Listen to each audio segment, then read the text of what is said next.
Eu lembro que um dia, e aqui começa o agir de Deus na minha vida. Eu lembro que um dia a gente estava com muita fome. Eu lembro que o meu pai, ele saiu, assim, ele estava discutindo com a minha mãe, porque ela estava querendo exigir dele alguma coisa para a gente comer. Mas só que ele não tinha. E aí eu lembro que ele discutiu e saiu. E aí atrás de casa, atrás da fazenda, tinha um pé de imbu, eu lembro. E aí eu lembrava que a folha do imbu era azedinha, né? E tal, e podia matar a fome. Eu tava com tanta fome, eu não sabia que era fome. Eu tinha em torno ali de 10, 11 anos. Eu achava que era minha barriga que tava doendo.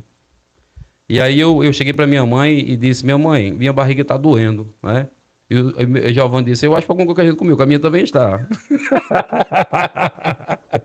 Bom, daí eu saí. Eu acho que foi alguma coisa que a gente não comeu.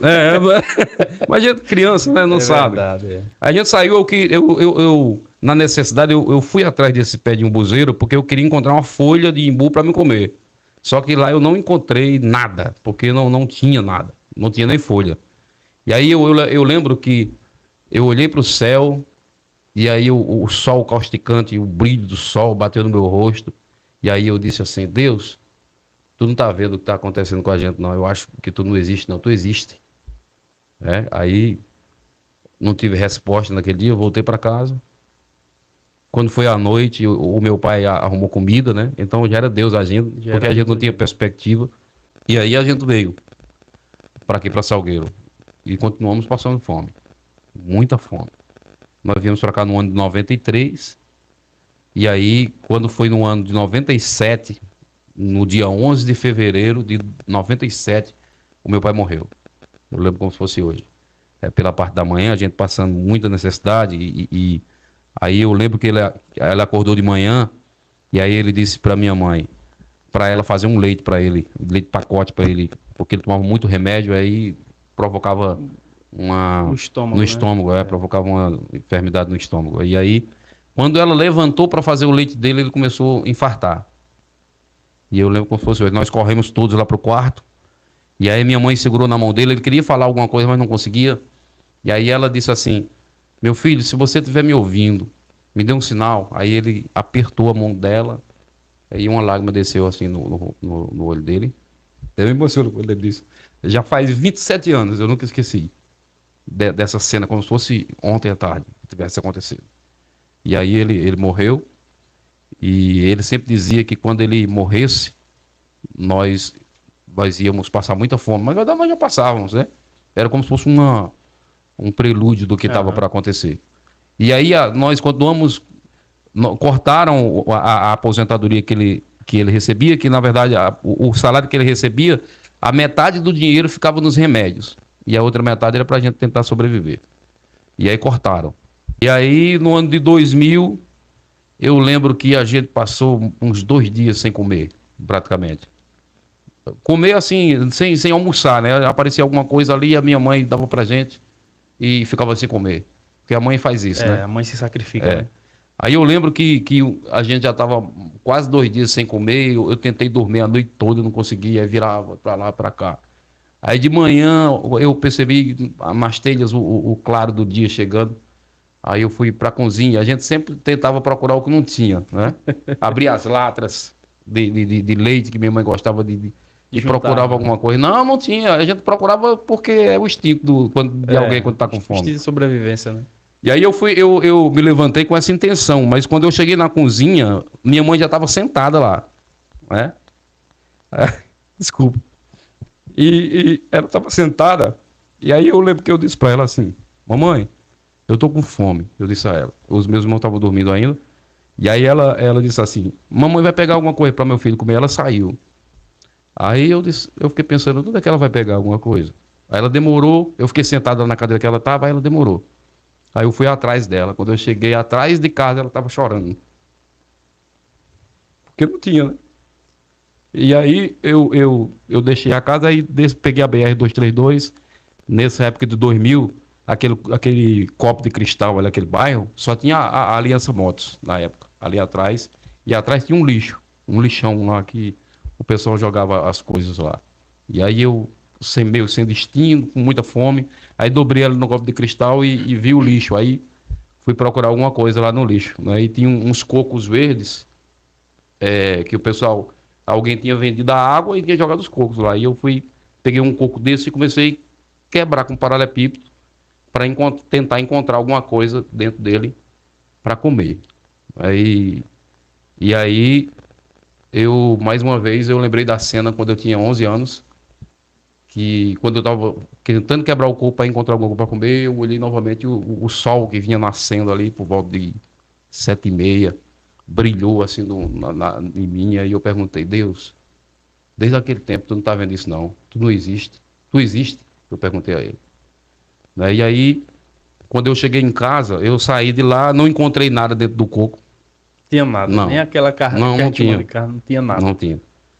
E aí eu voltei para casa.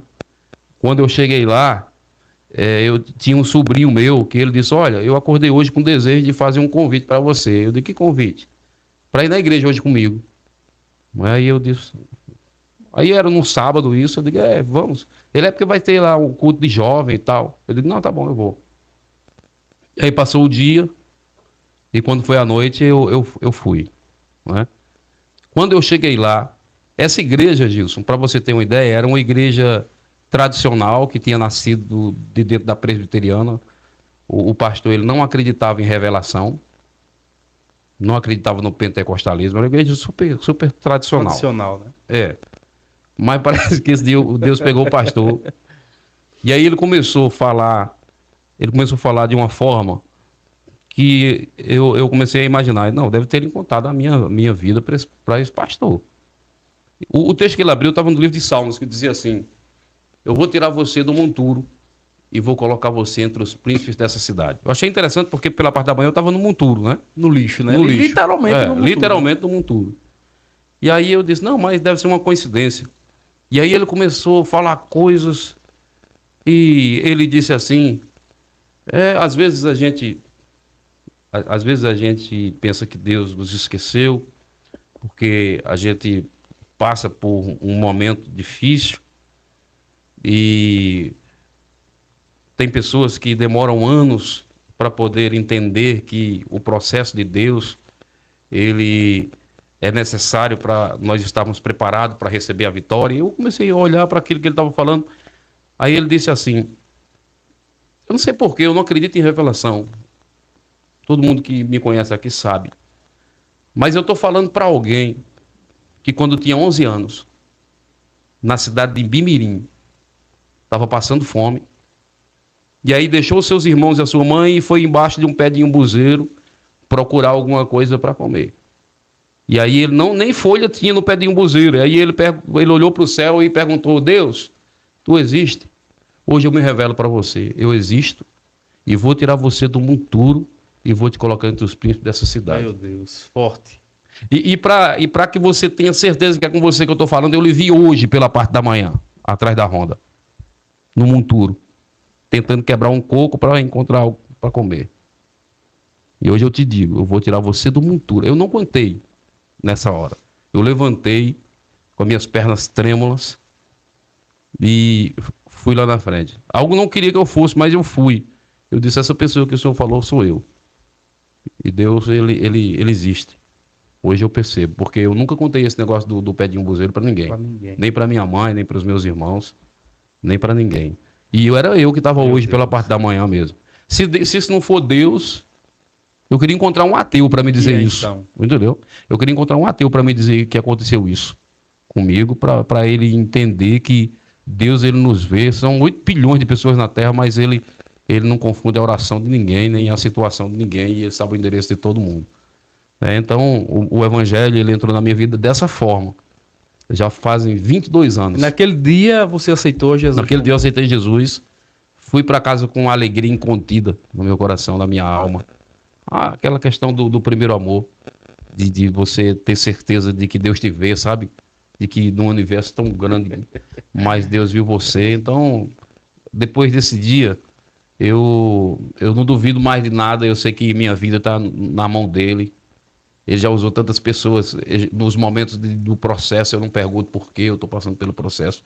mas eu sei que ele vai providenciar, e ele sempre providenciou. Eu já vivi momentos ruins dentro do evangelho, no sentido de que a vida ela não é feita só de maravilha, sabe? A gente tem que entender que tem que passar pelo processo, e muitas vezes quando você está passando pelo processo, não é porque você está com pecado escondido, como muita gente pensa. É verdade. Os né? amigos de Jó aparecem logo, né? Exato. Olha assim, diz, ó, tá com pecado escondido ali, não é. Às vezes é que Deus olha e resolve apostar em você.